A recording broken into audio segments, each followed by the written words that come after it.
નમસ્કાર ગુજરાત, દેશ દુનિયા અને ગુજરાતને લગતા તમામ સમાચાર જોવા માટે આપણી ચેનલ ફોરેસ્ટ ગુજરાતીને સબસ્ક્રાઇબ, વિડીયોને લાઈક કરવાનું ના ભૂલતા. ખેડૂતોને મળશે 42,000ની સહાય, મકાન બનાવવા માટે 1,20,000ની સહાય, ₹2 2 લાખનો વીમો, 300 યુનિટ વીજળી મફત, મહિલાઓને મફત સહાય. જે ખેડૂતને આ બે યોજનાનો જેમ કે પીએમ કિસાન યોજના, પીએમ માન ધન યોજના રજીસ્ટ્રેશન કરાવેલું હશે તો તેવા ખેડૂતને ખાતામાં વર્ષે ₹42,000 ઘરે બેઠા બેઠા આવશે.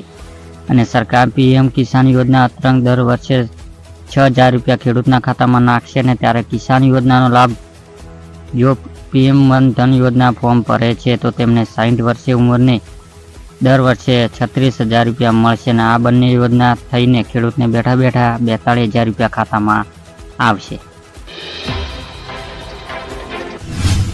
300 યુનિટ સુધી મફત વીજળી કરો અરજી. એટલે કે દેશમાં પીએમ સૂર્ય ઘર મફત વીજળી યોજના શરૂ થઈ ગઈ છે અને આ યોજના 375 કરોડ રોકાણ સાથે રૂફટોપ સોલર સિસ્ટમ દ્વારા 1 કરોડ ઘરોને વીજળી પૂરી પાડવામાં આવશે.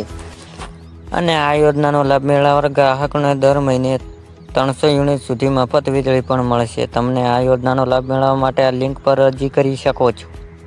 આ યોજના અંતર્ગત હાલમાં 1 કરોડથી વધુ ગ્રાહકોને નોંધણી કરી છે.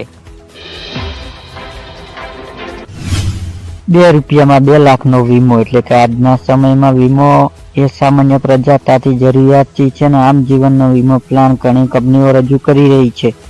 પરંતુ તમને જણાવી દઈએ કે કેટલી જીવનનો વીમો પોલીસ સરકાર તરફથી ચાલવામાં આવી રહ્યો છે ને જેમાં ખૂબ ઓછા ભાવે તમને ઇન્સ્યોરન્સ કવર લાભ લઈ શકો છો. અને ગરીબ લોકો માટે વધુ વીમા આપવાનો સફળ નથી તેવાનો કેન્દ્ર સરકાર પ્રધાન સુરક્ષા વીમો યોજના પીએમ જે યોજના ગેમ ચેલેન્જ બની ઉભરી છે. મકાન બનાવવા મળશે 1,20,000ની સહાય. એટલે કે ગુજરાતમાં દરેક ગ્રામ્ય વિસ્તારોમાં વસત ખેડૂતોને પોતાનું ઘર બનાવવા સરકાર તરફથી 1,20,000 યોજના સહાય.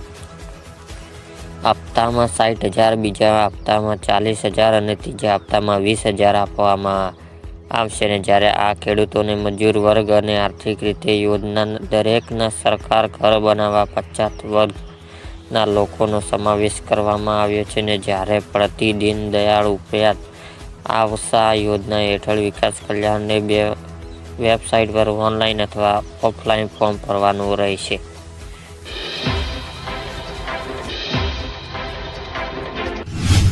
મહિલાઓને મળશે મફત સિલાઈ મશીન. એટલે કે ફી સિલાઈ મશીન યોજના અંતર્ગત કન્યાઓને મફત સિલાઈ મશીન આપવામાં આવે છે. જેના માટે તમારે એક ઓનલાઈન ફોર્મ ભરી જેમાં જરૂરી ડોક્યુમેન્ટ કે આધાર કાર્ડ, પાન કાર્ડ, બેંકમાંથી પાસબુક, જન્મ તારીખનો દાખલો અને રેશન કાર્ડના બધા ડોક્યુમેન્ટ સ્કેન કરીને અપલોડ કરવાના હોય છે. જ્યારે અરજી કર્યાના 10 દિવસથી 25 દિવસ બાદ તમારી અરજી એપ્રુવલ કરવામાં આવશે. અને જેમાં નામથી અને તમે અરજી કરી હોય તેમને સિલાઈ મશીન આપવામાં આવશે. અને હાલમાં આ યોજના માટે ફોર્મ ભરવાનું ઓનલાઈન ભરવાનું શરૂ થઈ ગયું છે.